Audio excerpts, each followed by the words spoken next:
പ്രിയ പ്രേക്ഷകർക്ക് സീരിയൽ ന്യൂസിലേക്ക് സ്വാഗതം. കൂടുതൽ സീരിയൽ ന്യൂസുകൾ അതിവേഗം ലഭിക്കുന്നതിന് ഈ ചാനൽ സബ്സ്ക്രൈബ് ചെയ്യുക. ബെൽ ഐക്കൺ മറക്കാതെ ക്ലിക്ക് ചെയ്യുക. വീഡിയോ ഇഷ്ടമായി എങ്കിൽ ലൈക്ക് ചെയ്യാൻ മറക്കരുത്. ഇനി അധികം നാളിങ്ങനെ രഹസ്യം മൂടിവെക്കേണ്ടതില്ല എന്നുള്ള തീരുമാനം എടുത്തിരിക്കുകയാണ് ഇപ്പോൾ ഇഷ.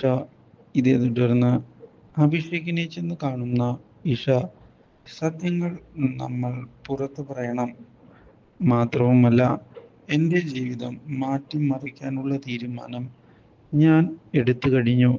അഭിഷേകിന് എൻ്റെ കൂടെ നിൽക്കാൻ സാധിക്കുമോ എന്നതാണ് എനിക്ക് ചോദിക്കാനുള്ളത്. കാര്യങ്ങൾ അങ്ങനെ വിട്ടുകളയാൻ ഞാൻ തയ്യാറല്ല.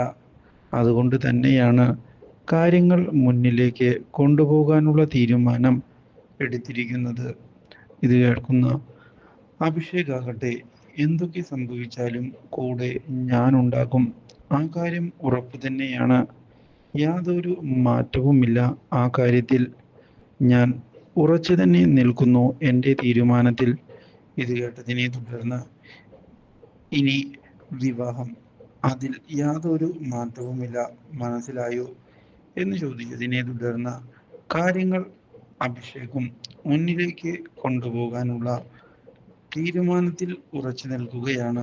പക്ഷേ ഇതേ സമയം തന്നിൽ നിന്ന് ഇഷ വീട്ടിലുള്ള എല്ലാവരുടെയും സഹായത്തോടെ എന്തൊക്കെയോ കാര്യങ്ങൾ മറച്ചു വെക്കുന്നുണ്ട് എന്ന് ഉറപ്പിച്ചിരിക്കുകയാണ് റാംമോഹൻ.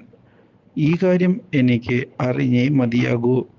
ഞാൻ അറിയാതെ ഈ വീട്ടിൽ എന്താണ് നടക്കാൻ പോകുന്നത്, ആ കാര്യം എനിക്ക് അറിയണം.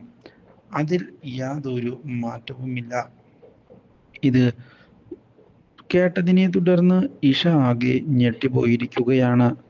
ഒരിക്കലും ഇഷ ഇങ്ങനെയൊക്കെ സംഭവിക്കുമെന്ന് പ്രതീക്ഷിച്ചതല്ല. അപ്രതീക്ഷിതമായ ഈ സംഭവം കേട്ടതിനെ തുടർന്ന് ഇനി എന്ത് ചെയ്യും എന്ന ചോദ്യം ബാക്കിയാവുകയാണ്. മാത്രവുമല്ല, ഇനി കാര്യങ്ങൾ കൈവിട്ടു പോകുമോ എന്ന് ഇഷ ഭയപ്പെടുകയും ചെയ്യുന്നു. എന്നാൽ ഇഷയെ ഞെട്ടിച്ചുകൊണ്ടുള്ള വഴിത്തിരിവിന് ഇതേ തുടർന്ന് ആരംഭം കുറിക്കുകയായി. സത്യങ്ങൾ ഞാൻ പറയും സർ എന്ന് വ്യക്തമാക്കിക്കൊണ്ട് മുന്നിലേക്ക് വരികയാണ് വീട്ടിലെ ഡ്രൈവർ.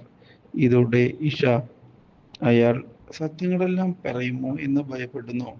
പക്ഷേ ഇഷയുടെ കൂടെ നിൽക്കാനുള്ള തീരുമാനം എടുക്കുന്ന അയാൾ മറ്റൊരു കള്ളം പറഞ്ഞിരിക്കുകയാണ് ഇപ്പോൾ. ഇതോടെ ഈ കാര്യം അറിയുന്ന റാംമോഹൻ ഒന്ന് ഞെട്ടിപ്പോകുന്നു. ഒരിക്കലും ഇങ്ങനെയൊരു വഴിത്തിരിവ് റാംമോഹൻ പ്രതീക്ഷിച്ചതല്ല.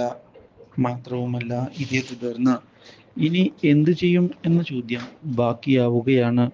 ഇഷയാകട്ടെ തൽക്കാലത്തേക്ക് രക്ഷപ്പെടാൻ സാധിച്ചു എന്നുള്ള കാര്യത്തിൽ സന്തോഷിക്കുകയും ചെയ്യുന്നു. പക്ഷേ സത്യങ്ങൾ അധികം നാൾ ഇങ്ങനെ മറച്ചു വയ്ക്കാൻ സാധിക്കുകയില്ല. അത് സത്യം തന്നെയാണ്. അതുകൊണ്ട് തന്നെ ഇനി എന്താണ് ചെയ്യേണ്ടത് എന്ന ചോദ്യമാണ് ഇപ്പോൾ മുമ്പിൽ ബാക്കിയാകുന്നത്. അതിനു വേണ്ടിയുള്ള നീക്കങ്ങൾ ഉടൻ തന്നെ നടത്തണം. ഇല്ലെങ്കിൽ ഈ പ്രശ്നത്തിൽ കുടുങ്ങിപ്പോകും. അത് ഉറപ്പു തന്നെയാണ്. അഭിഷേകിനെ ഇതേ തുടർന്ന് വീണ്ടും ചെന്നു കാണുകയാണ് ഇഷ. അച്ഛന് സംശയം തോന്നി തുടങ്ങിയിട്ടുണ്ട്.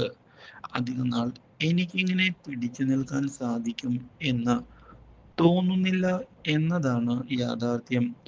ഞാൻ ഇനി എന്തു ചെയ്യും? ആ ഒരു ചോദ്യം എൻ്റെ മുന്നിൽ ബാക്കിയാവുകയും ചെയ്യുന്നു. ഇത് കേട്ടതിനെ തുടർന്ന് കാര്യങ്ങൾ എത്രയും പെട്ടെന്ന് തന്നെ നമുക്ക് തുറന്നു പറയാം നിന്റെ അച്ഛനോട്. അതിന് കുറച്ച് സമയം മാത്രമാണ് ഇനി നമുക്ക് വേണ്ടി വരുന്നത്. അതിനുള്ള പ്ലാനുകളെല്ലാം കൃത്യമായി ഇനി മുന്നിലേക്ക് നമ്മൾ കൊണ്ടുപോവുകയും ചെയ്യും എന്നുള്ള ഉറപ്പ് അഭിഷേക് നൽകിയിരിക്കുകയാണ് ഇപ്പോൾ ഇഷയ്ക്ക്. ഇത് കേട്ടതിനെ തുടർന്ന് ഇഷയ്ക്കും വളരെയധികം സന്തോഷമാകുന്നു. പിടിച്ചു നിൽക്കാനുള്ള അവസാന കച്ചിത്തിരുമ്പാണ് ഇത്. അതുകൊണ്ട് തന്നെ വിട്ടുകളയാൻ താനും തയ്യാറല്ല എന്നുള്ള തീരുമാനത്തിൽ ഉറച്ചു നിൽക്കുന്ന ഇഷ. ഇതേ തുടർന്ന് പുതിയൊരു യുദ്ധം പ്രഖ്യാപിച്ചിരിക്കുകയാണ്. Do like, share and subscribe.